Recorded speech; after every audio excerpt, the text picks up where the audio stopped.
Peace, brothers and sisters. Welcome back to Kush Konnect. All right, so the topic today, man, so I grew up, William, with watching the Olympics, and oftentimes when I would see countries from Europe, countries from South America, especially countries from Asia, they would be speaking their own languages and then like having the translator translate.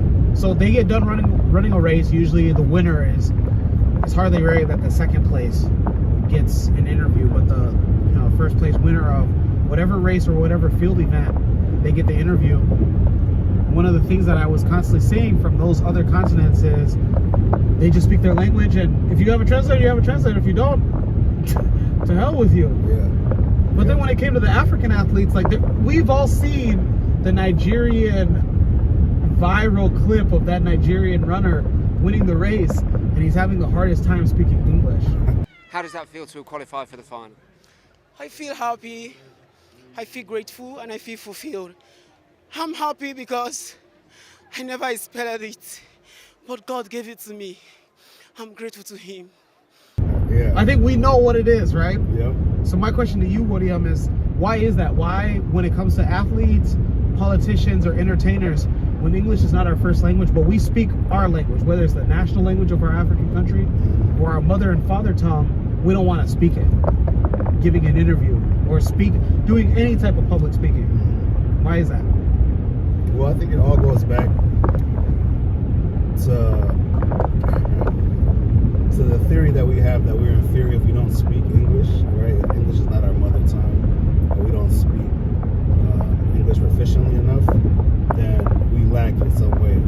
And what other countries, for example, like at the UN, China and Russia, their representatives, they can speak English, but they choose to speak their own language, and everybody else has to translate to their language. So they're fighting cultural wars as far as trying to stamp their culture as primary cultures, and we are just following whoever. If China becomes the number one superpower, guess what? We're going to try to speak Chinese. Trying to speak Mandarin or Cantonese? Yeah, it all comes back to, I'll even give you an example of like Iranian politicians, right? Suits. Why is it that we have to wear suits? Why is suits the cultural norm for business etiquette, right? If you're not wearing a suit, people don't take you seriously. But that's not necessarily our cultural dress, right? For most of the world. No, absolutely not. Especially premier events, So when I was at the African Union, I really loved that a lot of the African countries, a lot of African leaders from these countries wear their traditional dresses. Usually it's West Africa. To be honest. That really embraces, the Agbada and Kente cloth. Absolutely, but if you look at the president or the prime minister of India, he's always wearing his traditional. He doesn't wear suits. He wears traditional attire. Iranian diplomats, they'll wear a suit, but they don't wear a tie. So if you pay attention, they'll never wear a tie because they're like, that's not part of their culture. So everybody sticks to their cultural traditions and norms, except us. Like we're always superseded by someone else's culture. Unfortunately. You point out a political viewpoint.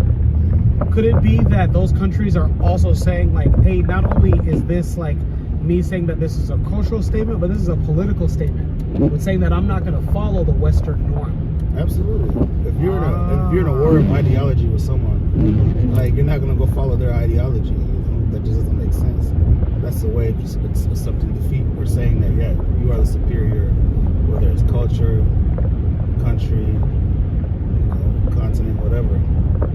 And that's what we're still battling with, unfortunately.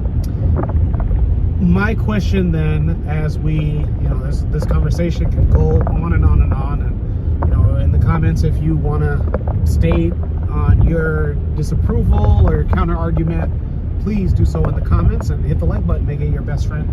William, is there anything that we can do as the ones that are not athletes, not politicians, not entertainers, that can encourage or do something to make it more of an aspiration to, hey, Africans, that get yourself in a position to be in front of a camera that is international. Speak your language. Speak the language that you're comfortable with, instead of trying to embarrass yourself. Yeah, well, whatever you do, first of all, you got to be be successful at it, right? Okay. And when I say successful, I'll give an example of Afro beats, right? Nigerian artists. Yeah. They make music in their mother tongue. Facts. Yeah. And because it's so successful, people don't care. Like, they don't even know what they're saying. You know, they're speaking Igbo, they're speaking Yoruba, Hausa. Yeah. So when you're winning, nobody cares. Like, no one cares. Everybody adapts To what that is. Now you're the wave. Because that's the agenda now. Yeah, absolutely. Ah. Everybody wants to be on the winning side. So be successful. Be successful. Nothing happens if you're not successful. No one's gonna change their mind about anything. You know what Kibe says? This is really good. He aligns exactly with what you're saying. He said that, brothers, I see you all the time, get on these Twitter spaces, get on these Clubhouse spaces, but you're broke. And he's like, and he always says, once you get money, that's when people will listen to you. But until then, people don't listen to broke people. People don't want to hang around. And he always says, like, I always get sob stories of like, oh, my friends or my girlfriend left me when I didn't have money. And he's always like, get money then. Absolutely. So you're saying, like, just be successful, whether financial, social, entertainment, military, just be successful, and that you can now control the agenda. Is that what you're saying? Absolutely. Not only be successful, but you got to do it repeatedly. For you to change a culture, you have to win over and over and over and over until it's embedded in people's head. Like, this is a winner. This guy's a winner. This guy's a winner. That culture's a winner. Yeah. People have no choice. Then even subconsciously, they're gonna start swaying towards that. Wow. Are you sure you're not an author? No, I'm not. That's a really good statement. Yeah. Wow. But I have a little bit of life experience. Yeah. Wow. A little bit. Is there ever a time that if you want to share, I don't know if you do, that like you didn't win and then like, yo, like you started like, or you showed multiple times that like, hey, like I'm successful at this. Wow. And that's see, a heavy yeah. It's almost like a podcast episode, but yeah, that's a heavy question. I'll talk about that more in like in a podcast episode. Podcast. Okay. Not Kush Konnect. Yeah. No problem. It's gonna be a heavy one. No problem. And I can't do it driving. Make sure to hit that like button. Make it your best friend for Kush Konnect, where